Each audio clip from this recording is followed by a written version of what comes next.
Wow.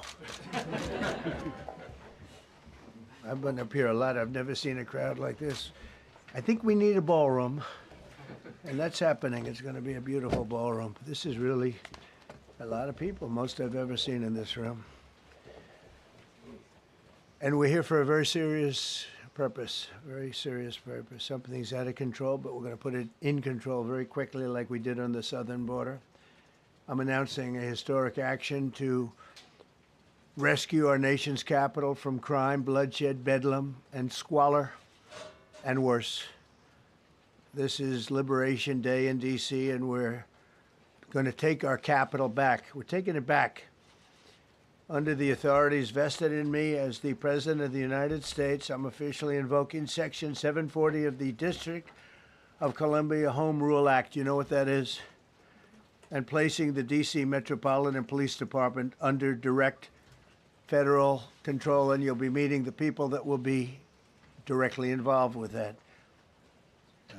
Very good people, but they're tough, and they know what's happening, and they've done it before.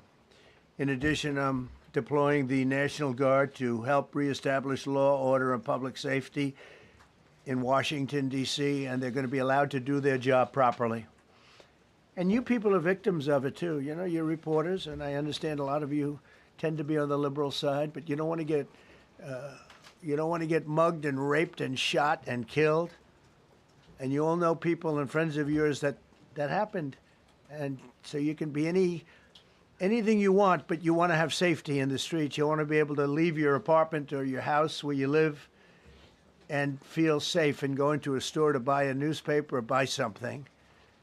And you don't have that now. The murder rate in Washington today is higher than that of Bogota, Colombia, Mexico City, some of the places that you hear about as being the worst places on earth, much higher. This is much higher.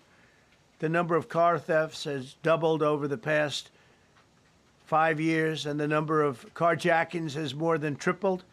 Murders in 2023 reached the highest rate probably ever. They say 25 years, but they don't know what that means because it just goes back 25 years. Can't be worse. Our capital city has been overtaken by violent gangs and bloodthirsty criminals, roving mobs of wild youth, drugged out maniacs and homeless people. And we're not going to let it happen anymore. We're not going to take it. Just like we did on our southern border. Nobody comes through our southern border anymore. 3 months in a row, we had zero. I don't know if that's right, but the people that do the work, it's a very liberal group of people, actually, and they actually said zero for the last 3 months. Nobody thought a thing like that was possible. And, you know, when you take a look at numbers, I just saw some charts. These are different cities throughout the world. Red is, okay, the red is a place called Washington, D.C. Look at these. Baghdad we doubled up on Baghdad. Panama City, Brasilia, San Jose, Costa Rica, Bogota, Colombia, heavy drugs. Mexico City, I mentioned, Lima, Peru, all double and triple what they are. So do you want to live in places like that? I don't think so. I don't think so. And I think the people in this room, if you wrote correctly, you'd see, look at the kind of numbers we have. D.C., 41 per 100,000, number one that we can find anywhere in the world. Other cities are pretty bad, but they're not as bad as that. That where you want to live? The reporters of the world? Juvenile offenders and crimes against persons, as they say. It's getting worse. Not getting better, it's getting worse. And we had a recent indication. There was a story about a man who was just left. He quit because he was asked to do phony numbers on crime. And we're going to look into that. I think Pam is going to be looking into that. But he was asked by the city, I guess, that we don't want to show the real numbers. Let me do numbers so it looks like it's going down. Not going down. And under Biden, it was a disaster. And nobody did anything about it. We're going to do things about it like you wouldn't believe. Every American has a constitutional right to be able to access and petition their government in safety, and countless federal officials and employees likewise have the right to carry out their jobs in peace without being shot. As you know, I lost a very good person a while ago, was shot waiting for his wife. He was in the car. They robbed his car. They shot him. They killed him like it was nothing to it. She was walking to the car. It's a horror show. This issue directly impacts the functioning of the federal government and is a threat to America, really. It's a threat to our country. We have other cities also that are bad, very bad. You look at Chicago, how bad it is. You look at Los Angeles, how bad it is. We have other cities that are very bad. New York has a problem. And then you have, of course, Baltimore and Oakland. We don't even mention that anymore. They're so far gone. We're not going to let it happen. We're not going to lose our cities over this. And this will go further. We're starting very strongly with D.C., and we're going to clean it up real quick, very quickly, as they say. Days ago, a former member of the DOJ staff was savagely beaten by a band of roving thugs after defending a young woman from an attempted carjacking. He was left dripping in blood. He thought he was dead, with a broken nose and concussion. Can't believe that he's alive. He can't believe it. In June, a 21-year-old congressional intern was tragically killed after being hit by a stray bullet in a drive-by shooting. A former Trump administration official named Mike Gill, fantastic person, was murdered last year in cold blood in a carjacking blocks away from the White House. We all knew him. Great person. Waiting for his wife as she was walking to the car. A Democrat congressman was also carjacked at gunpoint not far from the Capitol. And in 2023, an aide to Senator Rand Paul was stabbed in the chest and head by a demented lunatic as he walked down the street, just absolutely for no reason. Horrifically, last July 4th weekend, a 3-year-old girl was shot in the head and killed while sitting in a car near the Capitol. It's becoming a situation of complete and total lawlessness. And we're getting rid of the slums, too. We have slums here. We're getting rid of them. I know it's not politically correct. You'll say, oh, so terrible. No, we're getting rid of the slums where they live. Caravans of mass youth rampage through city streets at all times of the day. There are ATVs, motorbikes. They travel pretty well. Entire neighborhoods are now under emergency curfews. Just this past weekend, gunfire went through, and you saw that, the Navy Yard. I saw it this morning. They saw that they fought back against law. See, they fight back until you knock the hell out of them, because it's the only language they understand. But they fought back against law enforcement last night. And they're not going to be fighting back long, because I've instructed them and told them whatever happens, you know, they love to spit in the face of the police. As the police are standing up there in uniform, they're standing and they're screaming at them an inch away from their face. And then they start spitting in their face. And I said, you tell them, you spit and we hit. And they can hit real hard. It's a disgusting thing. I've watched that for years, for 3-4 years. I've watched them. The police are standing, and they're told, don't do anything under any search. So and you can see they want to get at it. And they're standing there, and people are spitting in their face, and they're not allowed to do anything. But now they are allowed to do whatever the hell they want. This dire public safety crisis stems directly from the abject failures of the city's local leadership. The radical left city council adopted no cash bail. By the way, every place in the country where you have no cash bail is a disaster. That's what started the problem in New York, and they don't change it.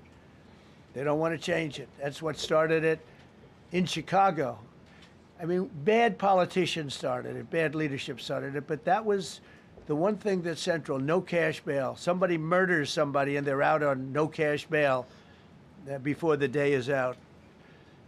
We're going to end that. in Chicago. We're going to change the statute. I spoke with Pam and Todd and everybody. We're going to change the statute, and I'm going to have to get the Republicans to vote because the Democrats are weak on crime, totally weak on crime. They don't know why. They want to stop because they get mugged too. But we're going to change no cash bail. We're going to change the statute and get rid of some of the other things. And we'll count on the Republicans in Congress and Senate to vote. We have the majority, so we'll vote. We don't have a big majority, but we've gotten everything, including the great, big, beautiful bill. Got that done, and that's one of the greatest things that's ever happened to people in this country.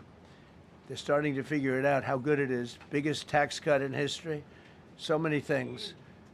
But we'll be able to get that done. So, Todd, if you and Pam can draw up things working with the people, we will. I'll get it passed. We'll get it passed with the Republicans. Probably won't get, think of this, probably won't get one Democrat vote because they have no idea what they're doing. That's why they want men playing in women's sports. That's why they want transgender for everybody transgender. And they just got walloped in an election, in a landslide, and they haven't changed one thing. I saw the other day the certain gentleman who was a very well-known politician, Democrat, was fighting like hell that men should be allowed to play in women's sport. They just don't get it. They said it's an 80-20 issue, and I think it's a 97-3 issue. And I don't know who the three are. I've never heard anybody nobody's ever come up to me, sir, you have to let men play in women's sports. You have to do it, sir. Nobody's ever approached me. I don't know where this issue even comes from. Never seen anything like it. But they turned our nation's capital into a sanctuary jurisdiction. That's the other thing. We have to get rid of sanctuary cities as quickly as possible. We're going to do it, too. We have to. Because it's sanctuary for criminals. Releasing illegal alien gang members onto the streets. In 2022, nearly 70% of criminals arrested in Washington went unprosecuted. That's not going to happen with the group we have standing aside and standing behind me. And at the Metropolitan Police Department, it's now reached a small number relatively compared to what it was, but it's thousands of people. You know, we have thousands of police. I was told today, sir, they want more police.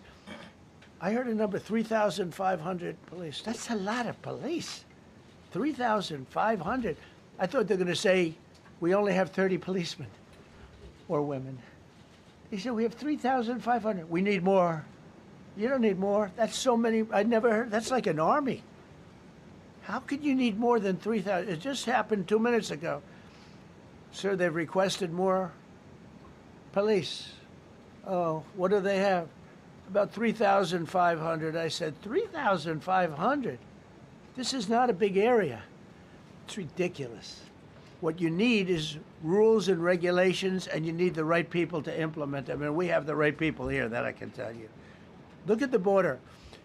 Biden said there's nothing you can do. Kamala was the border czar. She never called one of the Border Patrol agents who are great. ICE is great. Never spoke to anybody.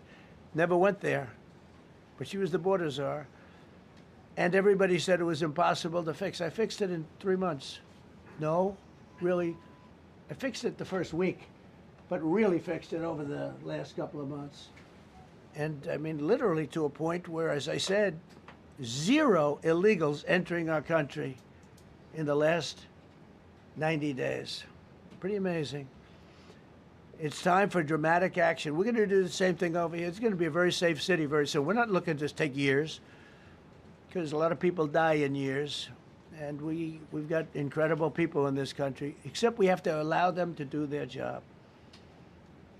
And that we will deliver like nobody's ever delivered before. I actually think it's easy. You know, if you're competent, it's easy. If you're incompetent, it's impossible. But I'm very competent.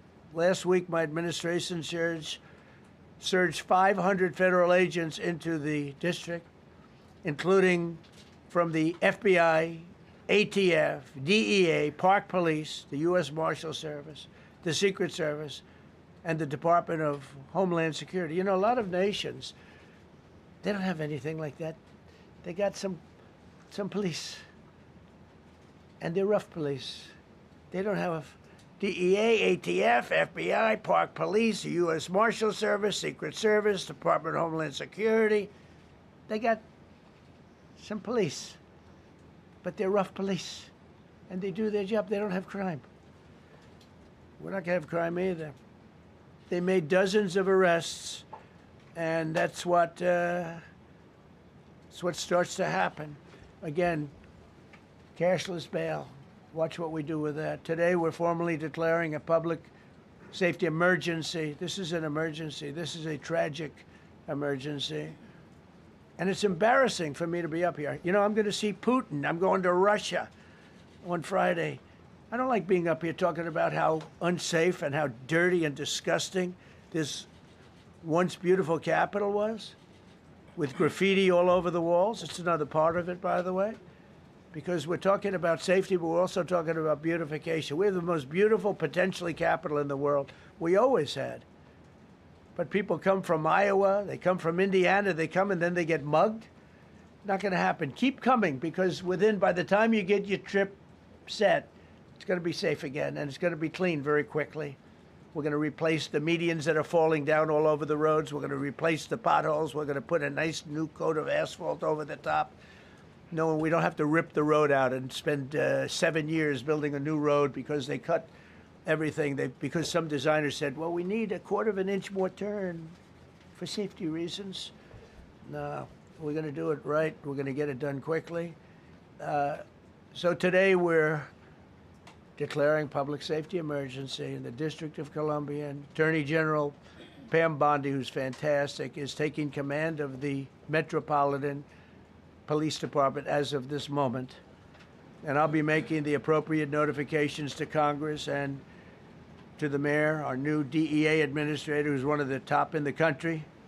He better be Terry. If you're not, I'm going to get rid of you so fast. Terry Cole. Terry, thanks. Very good. We just got him. Most highly recommended person.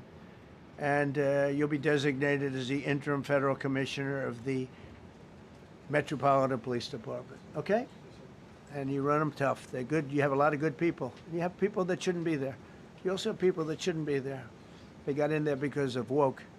But you have a lot of great police. And those people are the ones that want to help you. This city will no longer be a sanctuary for illegal alien criminals. We will have full, seamless, integrated cooperation at all levels of law enforcement, and we'll deploy officers across the district with an overwhelming presence. You'll have more police, and you'll be so happy because you'll be safe. When you walk down the street, you're going to see police, or you're going to see FBI agents. We're going to have a lot of agents on the streets. You're going to have a lot of essentially military, and we will bring in the military if it's needed. By the way, we're going to have National Guard, but Pete Hegseth will tell you about it. We will bring in the military if needed. People say, "Oh, that's so terrible. He's going to bring in." It's been used many times over the years. I don't think we'll need it. I think we've got so many great people, including the people that are in the police department with proper leadership. They'll immediately begin massive enforcement operations targeting known gangs, drug dealers, and criminal networks to get them the hell off the street, maybe get them out of the country, because a lot of them came into our country illegally. They shouldn't have been allowed in. They come from Venezuela. They come from all over the world. We're going to get them the hell out. They won't be here long. But some of these people, a lot of them, are homegrown criminals. And these are bad people. These are rough people. And this is just a list of some of the people that were given to me today that were criminals removed from the D.C. streets this weekend. They were rough and tough. But we're rougher and tougher. Look at these people here. Nothing, you know. They're not going to be your local school teacher. Look at this guy. He has killed people numerous times. They're not going to be an asset. They will never be an asset to society. I don't care. I know we all want to say, oh, they're going to be rehabbed. It's not going to be rehabbed. I'm going to ask Doug Burgum to come up and say a couple of words because he's in charge, as you know. He's Interior, but he's in charge of the U.S. Park Police. And I've heard so many great things about the Park Police. They're proud of it. They've been there for a long time. Their families oftentimes grow into the roles. They love the country. They love this area. So, Doug, could you say a few words, please? Thank you, Mr. President.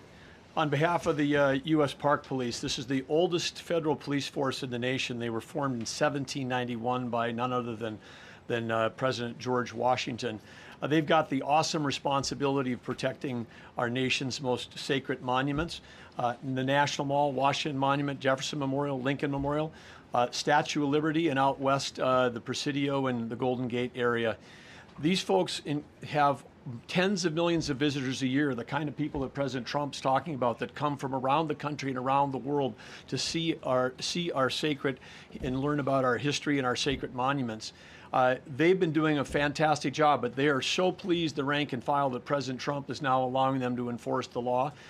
As those of you that live in the city may know, that the circles and the triangle parks that are spread throughout D.C. are actually federal park property. So the U.S. Park Police also have responsibility for that. These became littered with homeless camps under the Biden administration. All of you saw that. Since President Trump's executive order on March 27th, making D.C. safe and beautiful again, the U.S. Park Police have removed over 70 homeless camps. And President Trump also talked about beautification. They're stopping and enforcing the laws against graffiti on our monuments. They've removed over 80 specific attacks against our history with graffiti on our monuments. So they continue to do a great job, whether it's in their vehicles, on foot, or on the mounted police that you see around the National Mall. And President Trump, they thank you. The rank and file is so happy to be enforcing the law again. Thank you for your leadership, and they're excited about the announcement you're making today. Thank you. Very good. Great job you're doing. Thank you very much. Pete, could you say something about the military, if you would? Well, Mr. President, it's an honor to be here. And at your direction this morning, we've mobilized the D.C. National Guard. It'll be operationalized by the Secretary of the Army, Dan Driscoll, through the D.C. Guard. You will see them flowing into the streets of Washington in the coming week. At your direction as well, sir, there are other units we are prepared to bring in. Other National Guard units, other specialized units. They will be strong, they will be tough, and they will stand with their law enforcement partners. This is nothing new for DOD. As the President noted, at the border, we've got 10,000 troops down there who've been operating in defense cooperation areas, defense zones, where there's zero illegal crossings because of troops on strikers scanning the border. We've been protecting other people's borders for 20 years.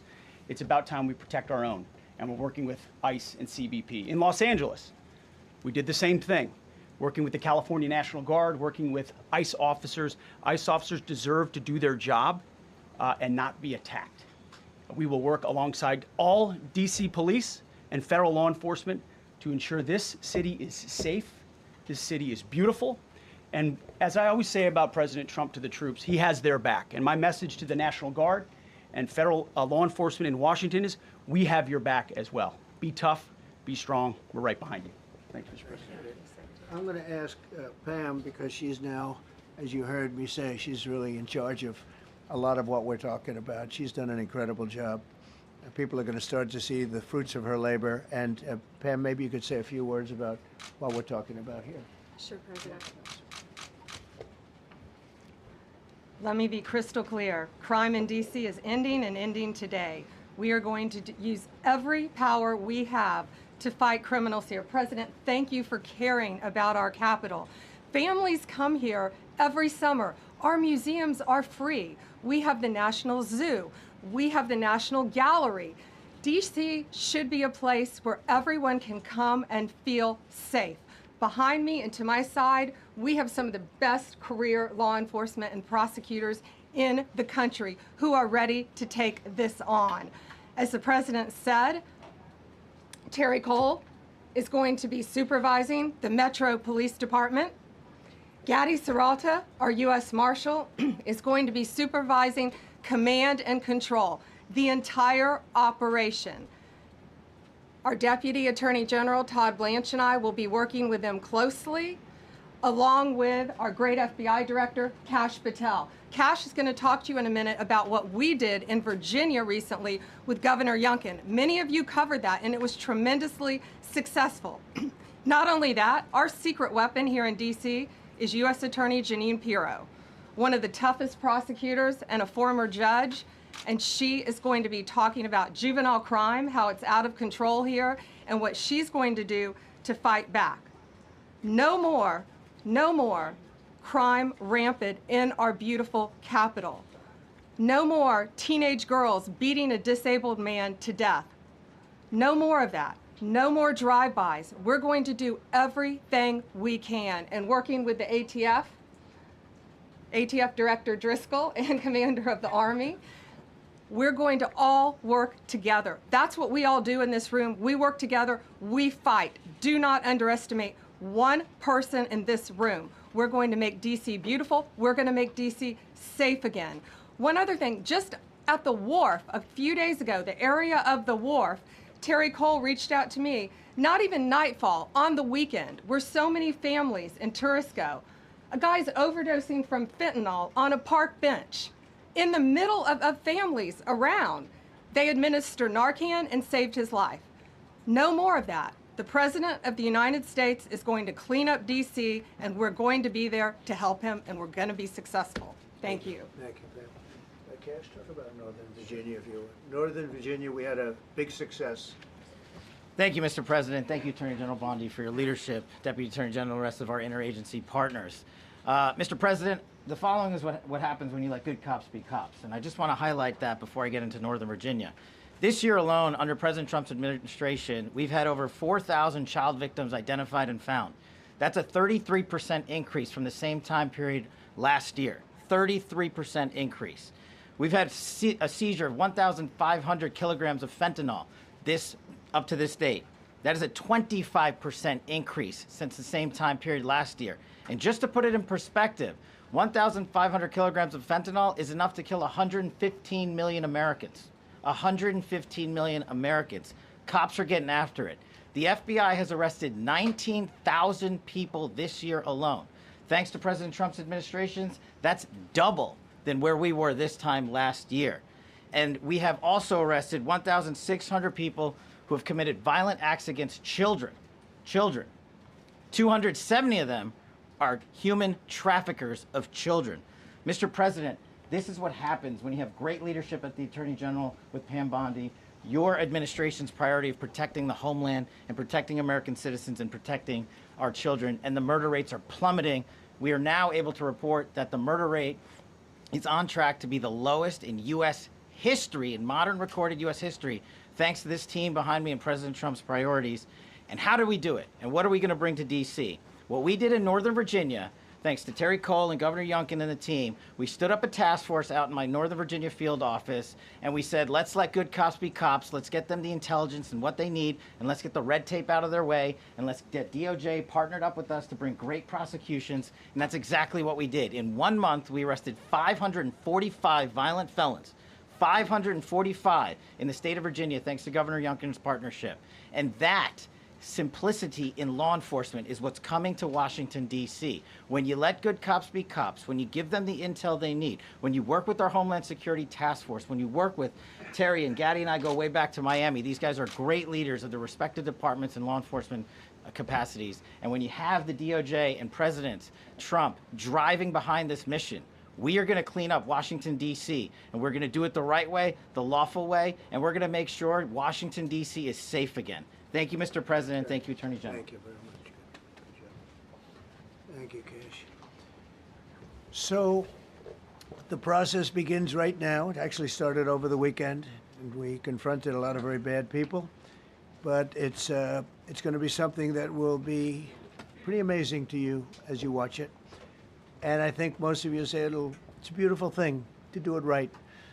We're going to be removing homeless encampments from all over our parks, our beautiful, beautiful parks, which now a lot of people can't walk on. They're very dirty, we got a lot of problems. But we've already started that. We're moving the encampments away, trying to take care of people. Some of those people, we don't know how they even got there. Some of those people are from different countries, different parts of the world. Nobody knows who they are. They have no idea, but they're there. We're getting rid of the people from underpasses and public spaces from all over the city. There are many places that they can go, and we're going to help them as much as you can help. But they'll not be allowed to turn our capital into a wasteland for the world to see. The Metropolitan Police Department and the federal authorities will be supported in the effort, a really big effort, the 800 DC National Guardsmen that we'll put on, and much more if necessary, much more. You remember I said, I offered 10,000 once. Remember I said to a certain person, a person who I thought always was highly overrated, not very competent, but I said, if you need them, we'll give you 10,000 of the military or the National Guard. They turned me down. But if necessary, we're going to move service members directly to joining the Guardsmen, and that'll take place very rapidly, and that'll be done in conjunction with Pam and with Pete and everybody else. Washington, D.C. should be one of the safest, cleanest, and most beautiful cities anywhere in the world, and we're going to make it that. We're going to make it safe. We're going to make it smart. We're going to make it beautiful, so beautiful. Some of the buildings, we're going to add to it. You see what we've done at the White House. White House is a whole different building. I do that in my part-time because it's a natural instinct as a real estate person. I was very good at that, and I was very good at fixing things up. I like fixing things up. You see what's happening. The marble floors are being reinstalled, renovated, fixed. The whole place is becoming very beautiful. We're going to be adding a magnificent ballroom, most beautiful ballroom, I think, anywhere. We need it. I would have certainly loved to have had it today. I think we would have filled it up. A lot of you are standing outside, can't get in this room. I have never seen the room like this, which tells me that you want to talk about, I mean, this was a D.C. news conference. It tells me that you want to talk about crime in D.C. and beautification of D.C., but I'm going to put that's easy. And I think, frankly, fixing the crime with the pros, fixing the crime is easy, too. A person who I've known for a long time, and she's been incredible. She was a fantastic, one of the best ever district attorneys in New York. She was in Westchester, and she became a judge, very successful judge. And then she went into showbiz because she was such a good DA and such a good judge, tough judge, but fair, always fair. Nobody ever complained about that, but she was tough. And because of that and her reputation, she went into showbiz. So a lot of people don't, they think of Janine as showbiz. Actually, showbiz was not her thing. And she did great. She was on, along with a couple of other of my friends, on the #1 show. And she did great, but this is what she loves doing. This is really her baby. What she's going to do is going to be incredible. And I'd like to speak for just a few seconds on what she has in mind, what she wants to do. We're going to be appointing some judges. We have some open spots, and we're going to take people, because the judges are letting killers out. They just say, go, that's okay, don't worry about it. So we're putting some, Pam recommended, Todd recommended, some judges that are great. Janine recommended. Janine's given me 3 great candidates already. We have about 10 open spots, and we could probably create some more. We need them. Janine, would you say a few words, please? Thank you very much, Mr. President, and thank you, Madam Attorney General, and to all my partners here. We all want the same thing. We all want a safe city. We want a safe capital. We want to be able to bring our families here. We want to be able to come and enjoy the history that makes this place great. And unfortunately, we are not in that position right now. And Mr. President, I want to thank you for taking the step that we need right now to make criminals understand that they are not going to get away with it anymore. And I'm not going to stand here and go over and over the cases. But what I can tell you is this. I see too much violent crime being committed by young punks who think that they can get together in gangs and crews and beat the hell out of you or anyone else. They don't care where they are. They can be in DuPont Circle, but they know that we can't touch them. Why? Because the laws are weak. I can't touch you if you're 14, 15, 16, 17 years old and you have a gun. I convict someone of shooting another person with an illegal gun on a public bus in the chest, intent to kill. I convict him, and you know what the judge gives him? Probation. Says you should go to college. We need to go after the D.C. Council and their absurd laws. We need to get rid of this concept of, no cash bail.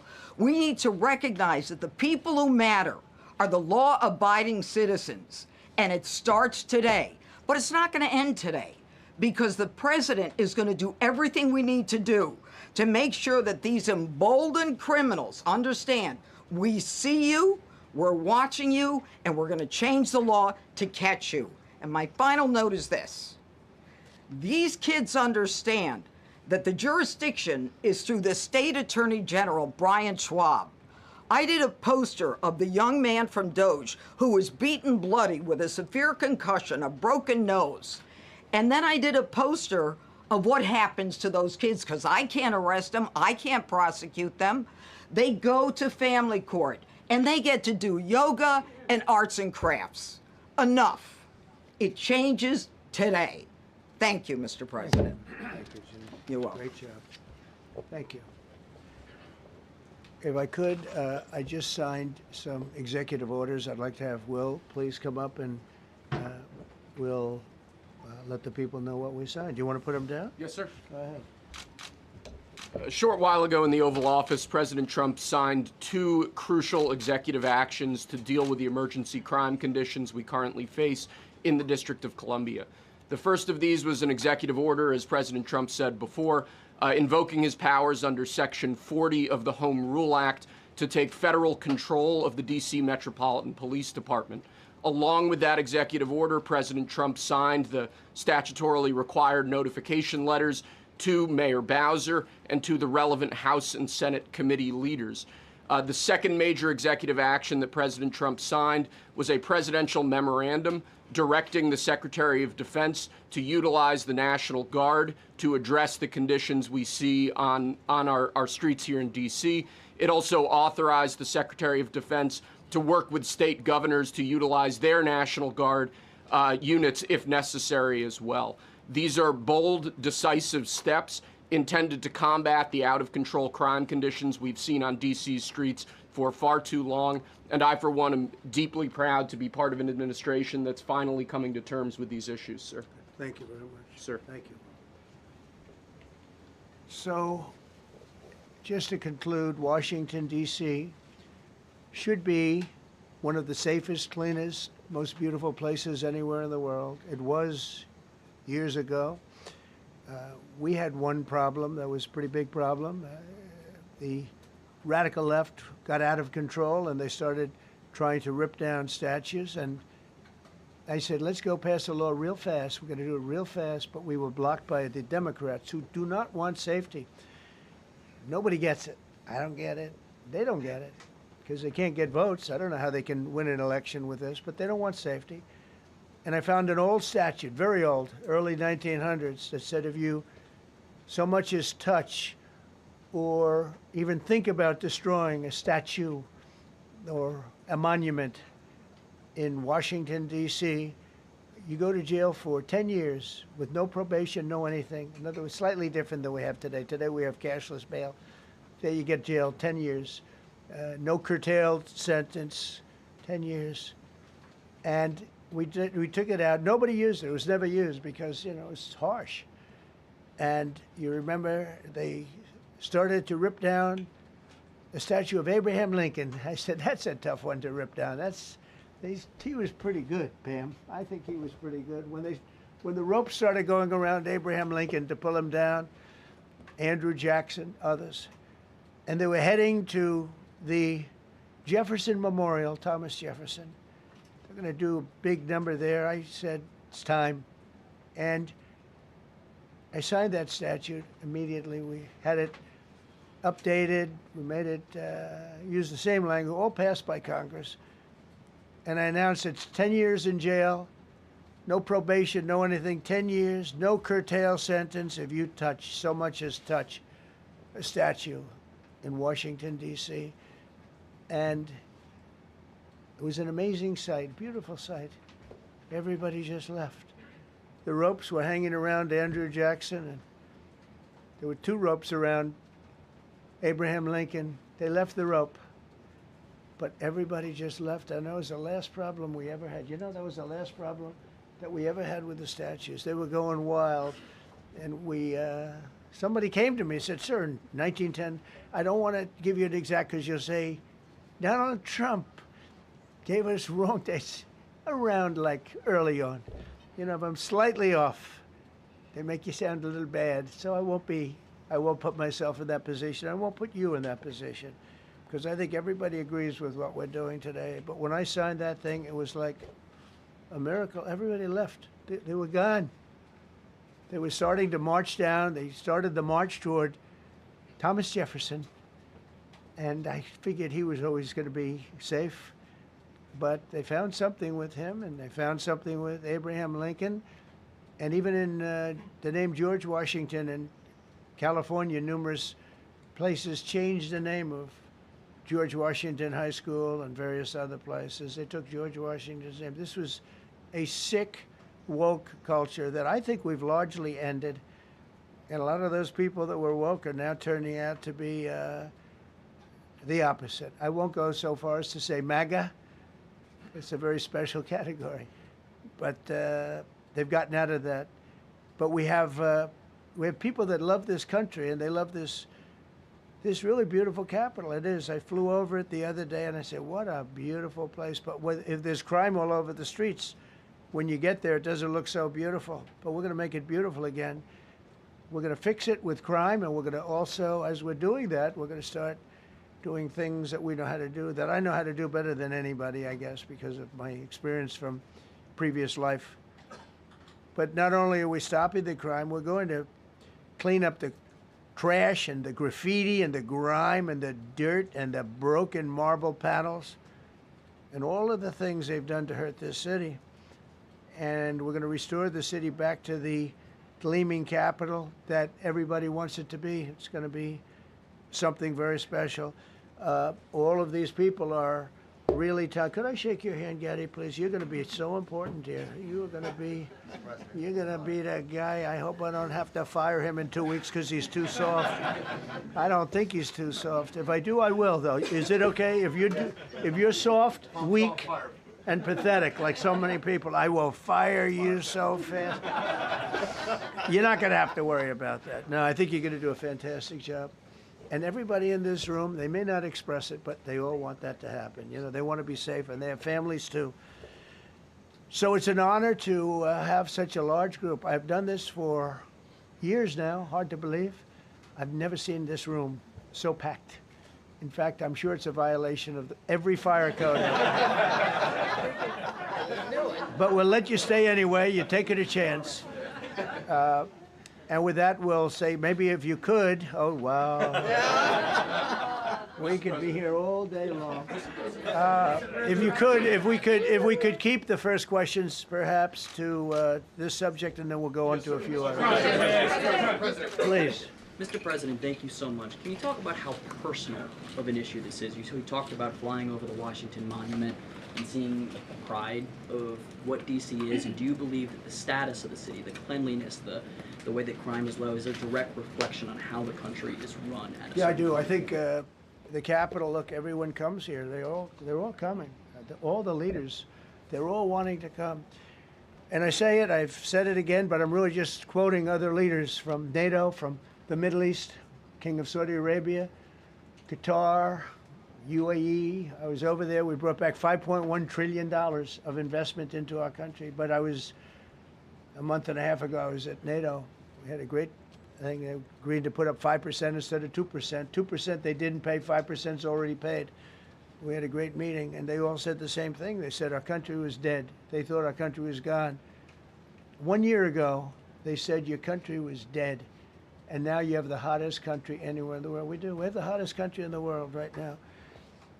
The tariffs have helped. It's given us not only the money, it's billions, trillions of dollars of money, but it gives us great power over enemies. We solved 5 wars with Pakistan and India. We just solved one. Azerbaijan and, as you know, and Armenia. War was raging for 37 years. And the 2 leaders got up and they said, we never thought this would be solved. Russia tried to solve it. They all tried to solve it. It was a very tough situation, but we got it done and got it done. And I said to the 2 men, I said, are you guys friends? And they had a hard time. You know, they've been killing each other for 37 years, right? One was there 5 years, one was there for 22 years. He said, my whole life I've been fighting this war. and you got it solved. But we did many of those. We did in the Congo and Rwanda. That's been going on for 30 years. 8 to 9 million people killed that they know of, but it was raging, and we got that solved. We got a lot of them done. It's a great honor. But you want to have, when they come, the leaders come to our country to sign documents that the war is over or whatever, or for other reasons. They come for trade. And you want them to come through so beautifully. You ride down those roads, everything should be perfect. You shouldn't have medians falling down into the roadway. Median, you know, the metal things that are always, somebody had a great lobbyist, because I've never seen them look good. I've been looking at those things with the little, right? They're always broken and bad, but here they're really bad. And we're going to either put new or fix it, and it's not expensive. It's not really expensive. And we're going to fix our roads a little bit. We're going to clean up our sidewalks. You have countries where every Saturday the people go out and they wash their sidewalks in front of their stores or their houses. They scrub their sidewalks. So we aren't quite at that level yet, I don't think, Gaddy. We're not quite there yet, but maybe we will. They go out and they scrub. I think it's so beautiful to hear that and to see those stories. But we're going to make it clean. But just to finish with your question, it's a very, very strong reflection of our country. And when they see a bad city, you know, my father always used to tell me, I had a wonderful father, very smart, and he used to say, son, when you walk into a restaurant and you see a dirty front door, don't go in, because if the front door is dirty, the kitchen's dirty also. Same thing with the Capitol. If our Capitol's dirty, our whole country is dirty, and they don't respect us. So it's a very good question, actually. Mr. President, sorry. Question for you on the specific issue. Do you expect more cities to follow DC's path if this goes through? So the idea is that Chicago, LA, San Francisco, would they expect similar action what we've seen in DC?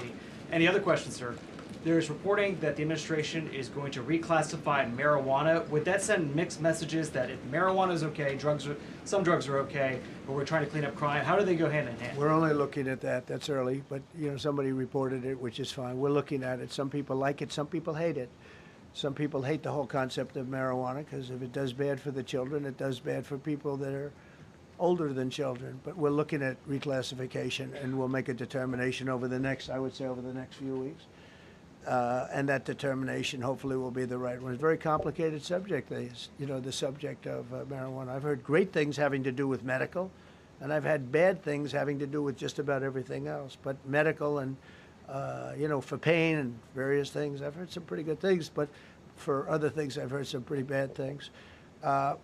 The other part of your question, I mean, we're just going to see what happens with it all. We're going to have a tremendous success in what we're doing. Other cities are hopefully watching this. They're all watching, just like everyone's watching here.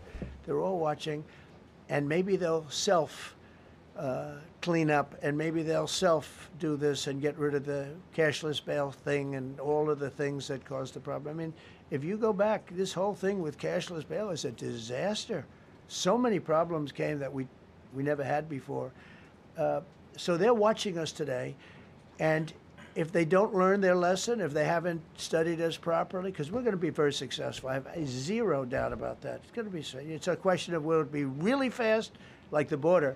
You know, everyone said, they used to say, Biden used to say, I need legislation. I didn't get any legislation. I called up our people, and we did a great job. Tom Homan was great. As you know, our secretary did a great job. They did a great job. There's no games. They didn't play games.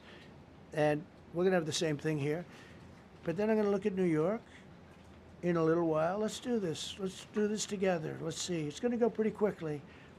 And if we need to, we're going to do the same thing in Chicago, which is a disaster. We have a mayor there who's totally incompetent. He's an incompetent man. And we have an incompetent governor there. Pritzker's an incompetent. His family threw him out of the business, and he ran for governor. And now I understand he wants to be president. But I noticed he lost a little weight, so maybe he has a chance. You know, you never know what happens. But Pritzker's a gross incompetent guy, thrown out of the family business. But when I look at Chicago and I look at L.A., if we didn't go to L.A. 3 months ago, L.A. would be burning like the part that didn't burn. If he would have allowed the water to come down, which I told him about in my first term, I said, you're going to have problems. Let it come down. We actually sent in our military to have the water come down into L.A. They still didn't want it to come down after the fires. But that was it. We have it coming down. But hopefully L.A. is watching. That mayor also. The city's burning.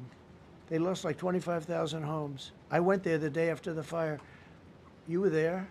And I saw people standing in front of a burned down home. It was, their homes were incinerated. They weren't like, even the steel was literally, it was all warped and literally disintegrated because of the winds and the flame and the whole thing, like a blowtorch. They were standing on this beautiful day, maybe a couple of days after. We gave it a little time because what they had suffered. Almost 25,000 homes. And you see what's happening now. They didn't give their permits. I went to a town hall meeting. I said, we're going to get you the federal permits, which are much harder. Almost immediately. Lee Zeldin is a star. He did an incredible job. They have all their federal permits. They don't have their city permits. And the mayor said to me, we think we could have them in 2 years. I was walking down the street, and I met with firemen and police. And I was saying hello to many people that were standing in front of their homes with yellow tape. You can't go in. You can't go onto the lot. And those people wanted to start rebuilding their homes then and there. And the mayor said, we should be able to get them the permits within 2 years. I said, that's a shame. 2 years? Are you kidding? I'm going to get them the federal permit like almost immediately. 2 years. And she roared back, well, maybe 1 year. The place was booing her out of the place. They don't have their permits to build their homes. And now they're talking about putting, this is among the most beautiful areas in the country. Now they're talking about putting low-income housing there. Can you believe this? I love low-income housing. I made money with low-income housing. I built low-income housing. I know more about low-income housing and luxury housing. I know about everything real estate. They want to replace some of those homes with low-income housing. They haven't gotten their permits yet. We've gotten all the federal permits, which are much tougher to get, and it was done almost immediately through Lee Zeldin and Federal Environmental. And I watched the other day, those people are angry. And now, you know, they had tremendous, they loved that area. They loved the whole big area, different places, but they loved it. It was all luxury stuff and beautiful stuff. And some wasn't that luxury, but the level of love for that neighborhood, their neighborhoods, was incredible. And you know what? I watch people on television, they want to go, they want to leave. They've lost their spirit, they've lost their heart, because the mayor's incompetent. And Gavin Newsom is incompetent. He's got a good line of bullshit, but that's about it. He's incompetent. And you have Los Angeles is, you know, it's amazing. You know, I called, the first thing I did, I got the Olympics to go there. I was the one that got it. And by a rare thing that happened, I'll be the president. I was very upset because I got the Olympics there, and I said I won't be president when it comes. But bad things happened, and illegal things happened, really illegal things happened. Now it turns out one good thing was I'm going to be the president for the Olympics for 2050, for 250, which is going to be fantastic, and also for the World Cup. So we have a lot of good things, and I hope 250 is going to be the 250th anniversary is going to be the best. But when I looked at those people, and I saw last night on television that they still don't have their permits, it's a disgrace what's happened in Los Angeles. Yeah, thank you. The China tariff deadline is tonight. Do you plan to extend that? We'll see what happens. China's been, we've been dealing very nicely with China, as you probably have heard. They have tremendous tariffs that they're paying to the United States of America. And we'll see what happens. They've been dealing quite nicely. The relationship is very good with President Xi and myself. President, you mentioned your upcoming meeting with President Putin. Can Yeah. you tell us what you hope to get out of that and whether you'll consider inviting President Zelensky to join? So you have to understand, this is a war that should have never happened. This is a war that wouldn't have happened if I were president. It would have never happened. It was the apple of his eye. I got along very well with President Putin. But if you look, under President Bush, they took a lot of territory. Under President Obama, they took a lot of territory. Under Biden, they essentially took the whole thing. You know, it's just a question of time. Under Trump, you know what they took? Nothing, nothing. I was the one that said, you can't build your pipeline. That was half built. I came in, I stopped the pipeline. It's called Nord Stream 2. Nobody knows that, you know. Nobody ever heard of Nord Stream 2. You might have not even heard it. Biggest pipeline in the world. I stopped it.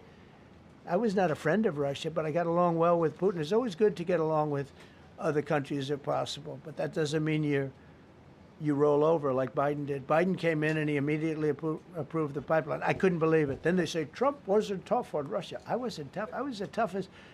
Putin said, if you're not tough, I would hate like hell to see you visit. I stopped the biggest economic development job, the biggest job that Russia had ever built. I stopped it. It was dead.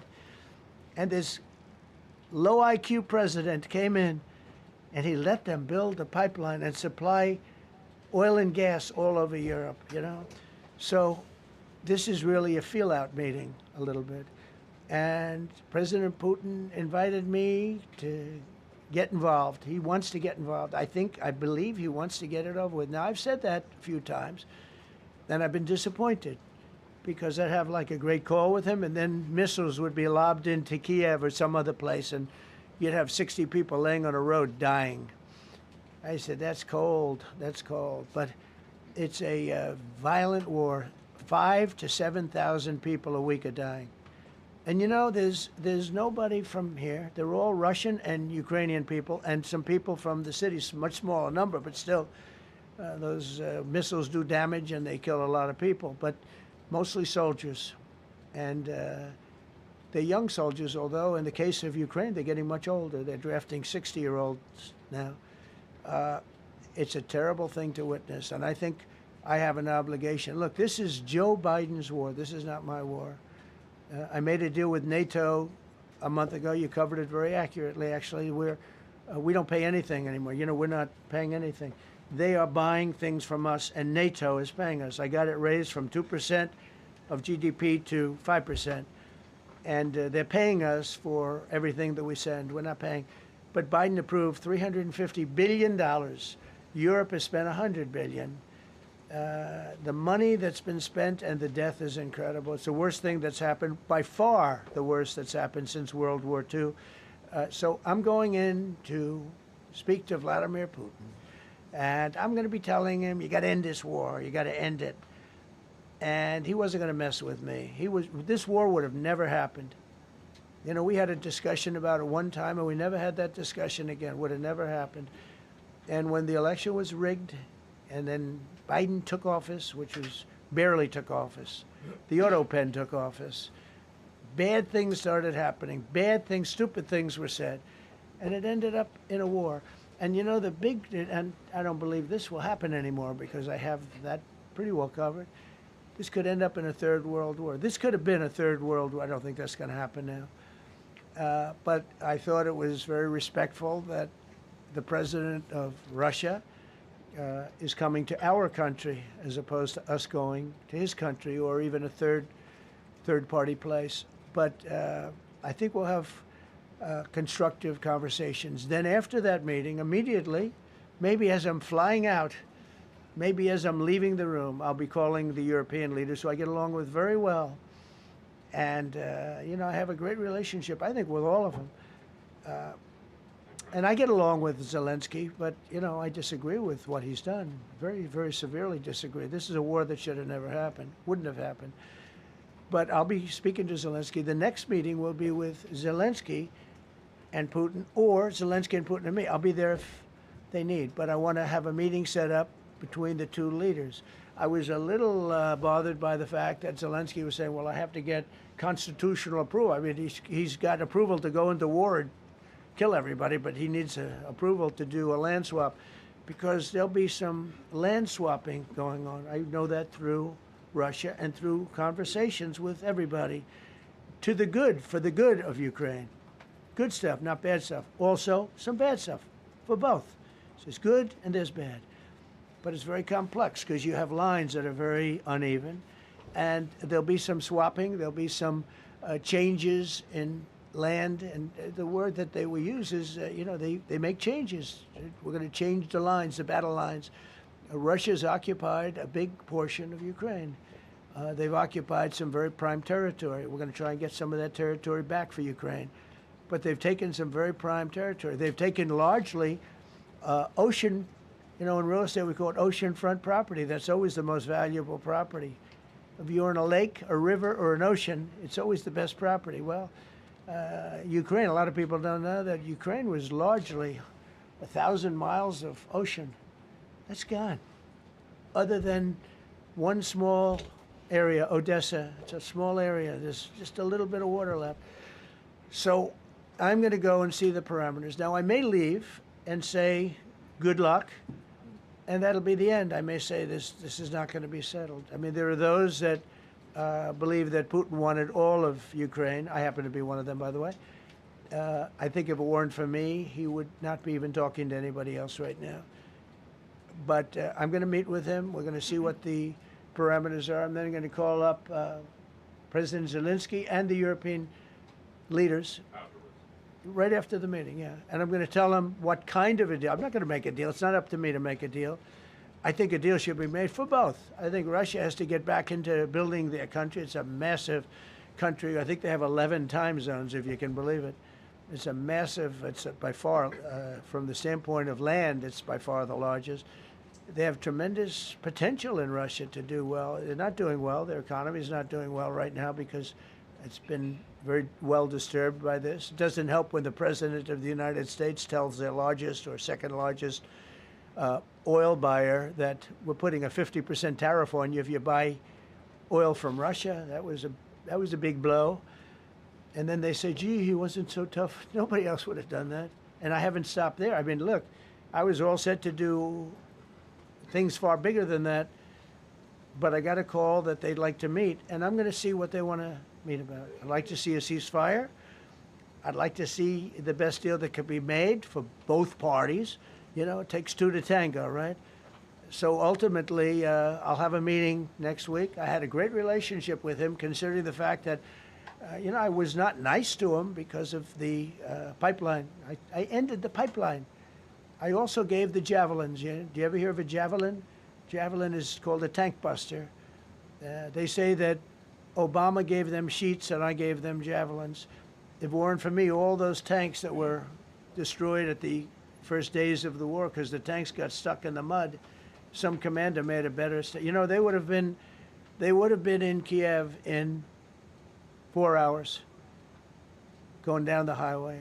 But a Russian general made a brilliant decision to go through the farmland instead. And they just had torrential rains, and the rains were so bad, and it was mud, and those tanks got stuck in the mud. I don't know who that general is, but knowing Vladimir, he's probably not around any longer because all those tanks were stuck in the mud, and they went along with the javelins. I gave them the javelins. You know that, right? I gave them javelins. They gave them sheets. But I'm going to meet with President Putin, and we're going to see what he has in mind. And if it's a fair deal, I'll reveal it to the European Union leaders and to the NATO leaders and also to President Zelensky. I think out of respect, I'll call him first. And then I'll call them after. And I may say, lots of luck, keep fighting. Or I may say, we can make a deal. If not, I will tell you this. I've seen a poll coming out of Ukraine. 88% of the people would like to see a deal made. And if you go back 3 years, everybody was gung-ho for war. Everybody's gung-ho for war until you have it. It's an amazing thing. I had it with a couple of countries where I couldn't get a deal done with one particular country. And I just couldn't. The guy's great. He's a friend of mine. Great. Good leader. Tough as hell. I couldn't get the deal done. And then he went into war for a short period of time. You know where I'm talking about. First term. And it was nasty. Guys being killed all over the place. And he went through 1 week of war, and I was able to get the deal done. He said, this is nasty. Yes, please. Yeah, just to follow up on what you were saying there. First of all, Volodymyr Zelensky is not invited on Friday? He wasn't a part of it. I would say he could go, but he's gone to a lot of meetings. He's been there for 3.5 years. Nothing happened. And what is the definition? I mean, do you want somebody that's been doing this for 3.5 years What's the definition of a good deal? I'll tell you after I hear what the deal is. I was gonna ask Because you- there could be many definitions. You know, you're talking about a very large and complex situation. Now, I tell you, the war that I just settled with Azerbaijan and with, as you know, and Armenia was almost as complex as this one, having to do with routes, Successful trade. meeting on Friday with Vladimir Putin. Well, we're going to have a meeting with Vladimir Putin, and at the end of that meeting, probably in the first 2 minutes, I'll know exactly whether or not a deal can be How will you made. know that? Because that's what I do. I make deals. Mr. President. please, go ahead. Yeah, thank you, Mr. President. I'm going to ask you two questions, one about China, one about Russia, if I could. On China, your administration agreed to send the most advanced or advanced NVIDIA and AMD chips. No, to obsolete. No. obsolete chip.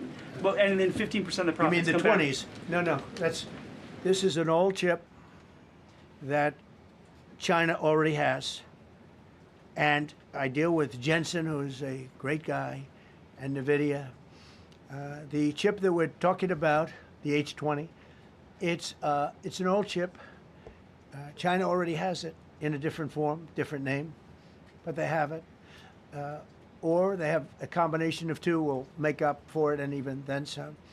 Now Jensen's a very brilliant guy, and Jensen also has a new chip, the Blackwell. Do you know what the Blackwell is? The Blackwell is super duper advanced. I wouldn't make a deal with that, although it's possible I'd make a deal, a somewhat enhanced in a negative way Blackwell. In other words, take 30% to 50% off of it. But that's the latest and the greatest in the world. Nobody has it. They won't have it for 5 years. But the H20 is obsolete. You know, it's one of those things. But it still has a market. So I said, listen, I want 20% if I'm going to approve this for you, for the country, for our country, for the U.S. I don't want it myself. You know, every time I say like 747, I want, yeah, for the Air Force. So I just wanted, so when I say I want 20, I want for the country. I only care about the country. I don't care about myself. And he said, would you make it 15? So we negotiated a little deal. So he's selling a essentially old chip that Huawei has a similar chip, a chip that does the same thing. And I said, good, if I'm going to give it to you, because they have a, they have a stopper, what we call a stopper, not allowed to do it. It's really known as a restrictive covenant. And I said, if I'm going to do that, I want you to pay us as a country something, because I'm giving you a release. I released them only from the H20. Now, on the Blackwell, I think he's coming to see me again about that. But that will be a unenhanced version of the big one. Like, I don't know if you know it, we will sometimes sell fighter jets to a country and we'll give them 20% less than we have. Do you know what I mean, right? That's the same. So on Russia, do you see a time, Mr. President, when there could be normal trade between the U.S. and Russia? Should your meeting go well, should there be peace? I do, yeah. Russia has a very valuable piece of land. If Vladimir Putin would go toward business instead of toward war, it's a warring nation. That's what they do. They fight a lot of wars. A friend of mine said Russia's tough because they just keep on fighting. They beat Hitler, so did we. And they beat Napoleon. They've been doing this for a long time. I asked a question to a very, very smart man that some people like and some people don't like. Viktor Orban, right? From Hungary, the head of Hungary. And he's in that same area and knows the two countries very well. I said, this was before Biden didn't do anything to get us out of it. He could have gotten us out of that. It would have never happened. I said, so can Russia be beaten by Ukraine? He looked at me like, what a stupid question. He said, Russia's a massive country, and they win their country and they win their life through wars. They fight wars. That's what they do. He said, China beats you with trade. Russia beats you with war. That was a very interesting statement. China's not beating us with trade, not when I'm in charge. But they were beating Biden with trade, but they never beat us with trade. Don't forget, China had to pay $400 billion worth of tariffs when I was last time. That was last time. And if we didn't have COVID, all of this stuff we would be loaded. We're finding hundreds of billions of dollars of cash is pouring into our country now because of tariffs. And all we're doing is we're doing what they do to us. It's so beautiful to see it. They found last month, as you saw, $25 billion of excess cash flow. They're saying, where did it come from? I said, I'll tell you where it came from. It came from a place called tariffs, and we're doing very well. We're really doing well. But I expect to have a meeting with Putin that I think it'll be good, but it might be bad. And I'm here for one reason, to get rid of a war that somebody else started. Should have never happened. And if I could end it, great. Complex war, a lot of bad blood, But Zelensky's been there for 3.5 years. So if you put him in a room, now I will say this, ultimately I'm going to put the two of them in a room. I'll be there or I won't be there. And I think it'll get solved. Yeah, please be. Thank you, Mr. President. Excuse me, I'm going to suggest, because do you have any other questions on DC? Because I don't want them to be. Wait. These are incredible people. I don't want them to be standing up here on subjects. Does anybody have a question of them? And then you guys can leave. Okay, a question. Brian, go ahead. Thank you, Mr. President. All right. And by the way, this is only on DC, and then they're going to leave because it's unfair to have them stand up here all day long. I agree. Brian. I've got two questions for you. First, about DC. This is personal for me as well. Last year, I was robbed on the streets by one of these teenage thugs. Had a gun, got away with it. Let's talk about the effort that between law enforcement, prosecutors, and judges, because it's a recycling belt. Like, these kids go, they don't fear the police. They know it. If you talk about how we've got to get these judges and put these kids behind bars, right. Adult crimes deserve adult penalties. And my second question, I'll after you answer that, please.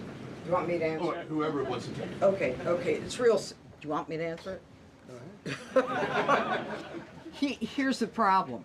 Assuming that they're 17 years, older than 17 years old, I can get the case.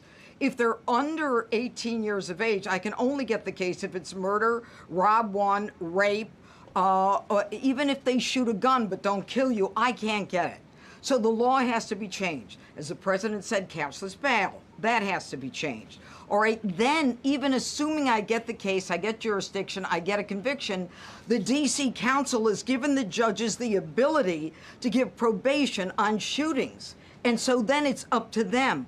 All of these things, the Youth Rehabilitation Incarceration Reduction Act, and now they want to seal records. So if we work hard, we get a conviction, they want to wipe it out. So that needs all to be changed. Okay, Mr. Question. Pam, would you answer that also? Yeah, and just back to that topic, let's be clear though, we're going to charge them and we're going to track every single thing they do throughout every step of the court process and report back to you and let all of you know what's happening to them, because the people who are prosecuting them, the judges who are trying them, they also need to be held accountable. Mr. President, you also made a comment. You made a comment you walked out here. This is the most people we've ever seen in this briefing. I've never seen ever, right? I've never seen any. Where's Caroline? Where's my superstar? Caroline. Is Caroline in the back? Where's Caroline? Come here, Caroline. Come here, Caroline. Come here. Is she doing a good job, by the way? Come here, Caroline. Is this the largest crowd that you've ever seen? This is definitely the most packed briefing, and I think all of you would agree. I think it's why we need to build a ballroom. Mr. President, I have a better idea. All right, Brian, go ahead. My question is this. You're building the big, beautiful ballroom. Yeah. Could we build a big, beautiful briefing room, updated technology, more seats? I don't want to do that. I don't want you to be comfortable. So no, I don't want to make life comfortable. So look, look. Let's just do this. Let's do this. It's going to be a big thing. We're going to Russia. That's going to be a big deal. What happens, happens. I'll let you know what happens. You'll be the first to know. I'll be calling the European leaders. I'm going with totally. I mean, we have a lot of talks. They're great people. They're great leaders, actually, and they want to get back. Honestly, as one of them said, I've OD'd on trying to settle Ukraine. They've OD'd, meaning they've overdosed on the settlement of Ukraine. Not a nice expression, but boy, is it accurate. They're tired of it. They want to get back to spending money on their countries. You know, Biden gave them $350 billion. Europe gave $100 billion. It should be much more than that. Shouldn't have been that kind of, they should have had equalization, but they didn't. But you know what? Still a lot of money. They want to get back to building their own countries. They really want it resolved. My relationship with the European leaders, as you saw, is extremely good. It's perfect. It's beautiful. Wait. And we're going to try. I'll be in touch with them. I have 5 of them call me. You think it's easy? There are a lot of European leaders, but they rely on me. Very much rely on me. If it wasn't for me, this thing would never get solved until the last person breathing is dead. Would you talk to them before? Mr. President. Yeah, I did. I'm talking to him right Mr. now. President. So I'm talking to the European leaders. I'll be talking to President Zelensky. I'm going to get everybody's ideas. I go into that thing fully loaded right up there, and we're going to see what happens. Now, I think one of 2 things is going to happen. It's going to be a good meeting, and we'll go a step further. We'll get it done. I'd like to see a ceasefire very, very quickly. Very quick. I'd like to see it immediately, but I'd like to see it very quickly. And we're going to be dealing with the European leaders, and we're going to be dealing with President Zelensky, and hopefully we're going to have a great success.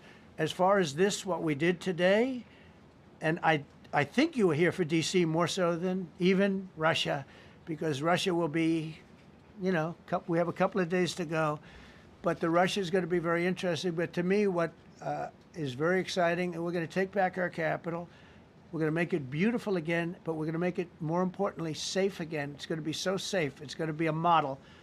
And then we'll look at other cities also. But other cities are studying what we're doing. And you have some capable people in other cities. They can do it too.